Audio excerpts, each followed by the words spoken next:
Hello and welcome to master biology with Sakshi. मैं हूं साक्षी और हम पढ़ रहे हैं क्लास 11th का chapter number 1 the living world. Last class में हम इस चैप्टर को स्टार्ट कर चुके थे। हमने देखा था कि लिविंग वर्ल्ड एग्जैक्टली होता क्या है, बायोडाइवर्सिटी का क्या मतलब है और आइडेंटिफिकेशन, नोमेनक्लेचर और क्लासिफिकेशन का क्या मतलब होता है। आज हम नोमेनक्लेचर को ही कंटिन्यू करेंगे, तो चलिए स्टार्ट करते हैं। जैसा कि मैंने लास्ट क्लास में बताया था कि जब भी हम नोमेनक्लेचर करते हैं तो हम कुछ चीज़ों का ध्यान रखते हैं, जैसे कि वो एक पर्टिकुलर नेम उस पर्टिकुलर ऑर्गेनिज्म या स्पीशीज़ के अलावा किसी और ऑर्गेनिज्म को ना दिया गया हो। ठीक है, तो जाहिर सी बात है, अगर हम नोमेनक्लेचर कर रहे हैं, साइंटिफिक नेम दे रहे हैं, तो हमें कुछ पर्टिकुलर रूल्स को फॉलो करना पड़ेगा, तभी हम वो पर्टिकुलर नेम दे पाएंगे। ऐसा तो नहीं है किसी के दिमाग में कुछ भी आया और उठा के कुछ भी नाम रख दिया, ऐसा नहीं कर सकते, है ना। हमें कुछ रूल्स की ज़रूरत पड़ेगी। तो उन रूल्स के लिए हमारे पास ICBN और ICZN प्रेजेंट है। तो बात करते हैं कि ICBN है क्या। ICBN एक कलेक्शन है रूल्स का, जिसमें प्लांट्स को साइंटिफिक नेम कैसे प्रोवाइड करना है ये बताया हुआ है। ठीक है, मतलब ICBN में कुछ रूल्स प्रोवाइड किए गए हैं जिसकी मदद से हम किसी भी प्लांट को जो भी उसका स्पेसिफिक नेम है वो साइंटिफिक नेम उसको प्रोवाइड कर सकते हैं। ठीक है, तो एग्ज़ाम के पॉइंट ऑफ व्यू से क्या इम्पॉर्टेंट है कि ICBN की फुल फॉर्म क्या होती है। ठीक है, तो ICBN की फुल फॉर्म होती है international code for botanical nomenclature.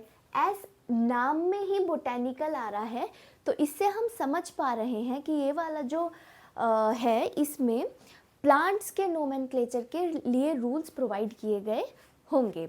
अब क्या सिर्फ प्लांट्स के लिए ही प्रोवाइडेड है? नहीं, ऐसा नहीं है। हमारे पास एक ऐसा कलेक्शन भी है जिसमें एनिमल्स के नोमेनक्लेचर के लिए भी रूल्स प्रोवाइडेड हैं। उसका क्या नाम है? उसे हम कहते हैं ICZN। ICZN की फुल फॉर्म की अगर हम बात करें तो वो है international code for zoological nomenclature. जैसा कि मैंने स्टार्टिंग में ही बताया, जब भी हम नोमेनक्लेचर की बात करते हैं तो हम हमेशा ध्यान रखते हैं कि each organism has only one name, मतलब हर एक ऑर्गेनिज्म का एक ही स्पेसिफिक नेम हो, ऐसा ना हो कि एक से ज़्यादा नाम हो उसके, जब हम साइंटिफिक नेम प्रोवाइड कर रहे हैं। ठीक है, और such a name would not be given to any other species. और वो जो एक पर्टिकुलर नेम है वो उस एक पर्टिकुलर स्पीशीज़ के अलावा किसी और स्पीशीज़ या किसी और ऑर्गेनिज्म को ना दिया गया हो। जैसा कि हम बात कर रहे थे कि हर नेम के दो कंपोनेंट्स होंगे, उनमें से एक होगा जेनेरिक नेम और दूसरा होगा स्पेसिफिक एपिथेट। ठीक है, तो वो दोनों मिलके आपका एक साइंटिफिक नेम बना रहे होंगे। इसी सिस्टम ऑफ नोमेनक्लेचर को हम क्या बोलते हैं? Binomial nomenclature.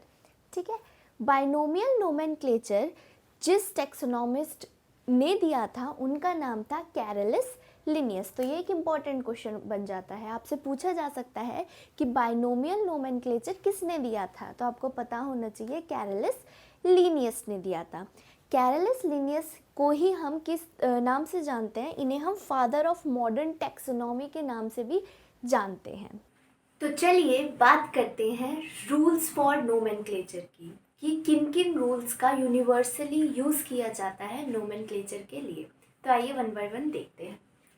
सबसे पहले, biological name are generally in Latin and written in italics.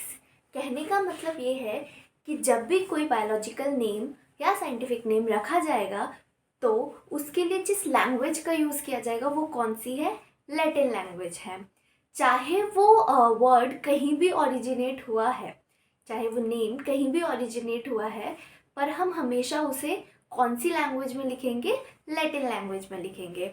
और जब वो कंप्यूटराइज्ड फॉर्म में होगा या कंप्यूटराइज्ड होगा तब वो हमेशा इटैलिक्स में लिखा जाएगा। ठीक है, अगर हम बात करें, आगे चलते हैं, एक साइंटिफिक नेम में आपका जो पहला वर्ड होता है, फर्स्ट वर्ड होता है बायोलॉजिकल नेम का, वो जीनस को रिप्रेजेंट करता है, और जो सेकंड कंपोनेंट होता है वो हमेशा स्पेसिफिक एपिथेट की बात कर रहा होता है। जैसे कि इस एग्जाम्पल में यहाँ पे हमने मैंगो का साइंटिफिक नेम लिखा है मैंगीफेरा इंडिका। यहाँ पे Mangifera is the genus and indica is the specific epithet. ठीक है, फिर आगे चलते हैं। Both the words in biological name, जब दोनों ही वर्ड्स बायोलॉजिकल नेम में जब हैंड रिटन होते हैं उन्हें हम सेपरेटली अंडरलाइन कर देते हैं। जब भी हम हैंड रिटन मतलब हाथ से लिखेंगे कोई भी साइंटिफिक नेम, तो उसका जेनेरिक नेम और स्पेसिफिक नेम दोनों को ही हम सेपरेटली अलग अलग अंडरलाइन कर देंगे। ठीक है, ये बात ध्यान रखनी बहुत ज़रूरी है। और प्रिंटेड इन इटैलिक्स, और जब वो प्रिंट होगा तो वो इटैलिक्स में प्रिंट होगा to indicate their Latin origin, ताकि वो लैटिन ओरिजिन को इंडिकेट कर सके। ठीक है, first word denoting genus starts with a capital letter. जो आपका फर्स्ट वर्ड होगा जो जीनस को रिप्रेजेंट कर रहा होगा वो कैपिटल लेटर से स्टार्ट होगा। जैसे मैंने यहाँ पे एम को कैपिटल बनाया है। ठीक है, while specific epithet starts with small letter, और specific epithet जो है ये वाला पोर्शन आपका specific epithet, ये किससे स्टार्ट हुआ? स्मॉल लेटर से। एक लास्ट पॉइंट की बात करते हैं। अगर आपको वो जो साइंटिफिक नेम जिस ऑथर ने दिया है उस ऑथर का नेम देना है तो आप कैसे लिखोगे? देखो, हम साइंटिफिक नेम के या बायोलॉजिकल नेम के लास्ट में ऑथर का नाम एब्रीविएटेड फॉर्म में लिख सकते हैं। जैसे यहाँ पे मैंने कैरलस लिनियस के लिए लिन लिखा हुआ है, Mangifera indica Lin. Thank you so much. अगर आपको वीडियो पसंद आया हो तो प्लीज़ ज़्यादा से ज़्यादा लाइक करें, कमेंट करें, शेयर करें और सब्सक्राइब करें। थैंक यू सो मच, और मेरे चैनल के साथ जुड़े रहें। इसी तरह हम अपनी बायोलॉजी की और भी वीडियोस लाते रहेंगे। Thank you so much.